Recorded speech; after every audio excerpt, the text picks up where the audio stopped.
আসসালামু আলাইকুম, সবাই কেমন আছেন? আজকে টিউসডে, আজকে আমার ডে অফ।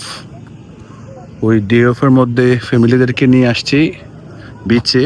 অনেক সুন্দর একটা জায়গা, এটা নিউ রাসেল পড়ছে। নিউ রাসেলের এটাকে হাডসন পার্ক বলা হয়, সাথে বিচ আছে। আর অনেক সুন্দর একটা জায়গা।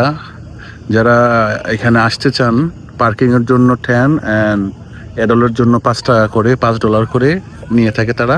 বাট অনেক সুন্দর।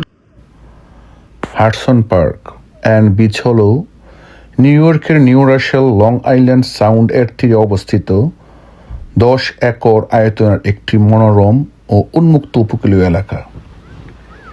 এখানে রয়েছে সাঁতার কাটার উপযোগী দুটি সৈকত, ঘাসে ঢাকা বিনোদন এলাকা, শিশুদের খেলার মাঠ এবং একটি ঐতিহাসিক মিউজিক ব্যান্ড উন্মুক্ত মঞ্চ, যা স্থানীয় সম্প্রদায়ের মিলনস্থল হিসেবে ব্যবহৃত হয়। পরিবেশ ও অভিজ্ঞতা: এখানকার উপকূলীয় পরিবেশ আরামদায়ক ও কমিউনিটি কেন্দ্রিক। সারা বছর ধরেই এখানে হাঁটাহাঁটি, পিকনিক এবং রোদ পোহানোর জন্য মানুষ ভিড় করে। এখান থেকে লং আইল্যান্ড সাউন্ড এবং এর মধ্য দিয়ে চলাচলকারী নৌযানগুলোর মনোরম ও উন্মুক্ত দৃশ্য উপভোগ করা যায়। উষ্ণ মৌসুমে দৃশ্য উপভোগ করা যায়। উষ্ণ মৌসুমে এলাকাটি বেশ প্রাণবন্ত ও জমজমাট থাকে, তবে অন্য সময় এটি একটি শান্ত ও নিরিবিল স্থানে পরিণত হয়। প্রধান বৈশিষ্ট্য ও বিশেষত্ব: দুটি সৈকত, রোদ পোহানো ডেক বা চত্বরের পাশাপাশি এখানে মৌসুমে সাঁতারের ব্যবস্থা রয়েছে। মিউজিক ব্যান্ড এটি সামার সাউন্ড কনসার্ট এর মতো স্থানীয় মৌসুমী অনুষ্ঠানের ভেন্যু হিসাবে ব্যবহৃত হয়। বিনোদন ও পারিবারিক পরিসর: এখানে রয়েছে আউটডোর খেলার মাঠ, খোলা লন, বসার জায়গা এবং মাছ ধরার জন্য নির্ধারিত এলাকা। স্থানীয় ঐতি: 4 জুলাইয়ের আতশবাজি প্রদর্শনী এবং ছুটির দিনের বোট প্যারেডের মতো অনুষ্ঠানের জন্য এটি একটি স্থানীয় কেন্দ্র হিসাবে কাজ করে।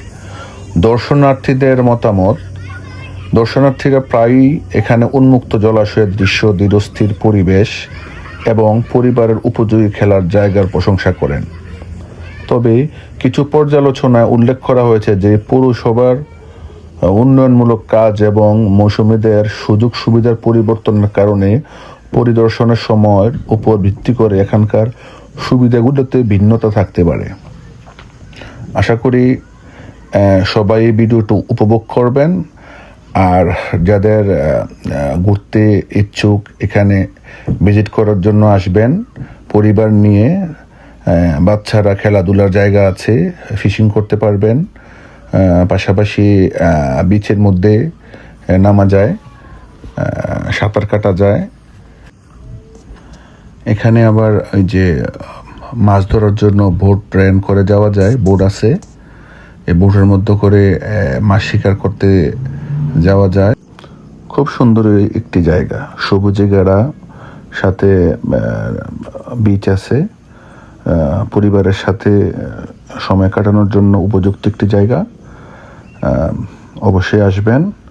আর যারা আমার ভিডিওটি দেখেছেন সবাইকে ধন্যবাদ। ভালো থাকবেন।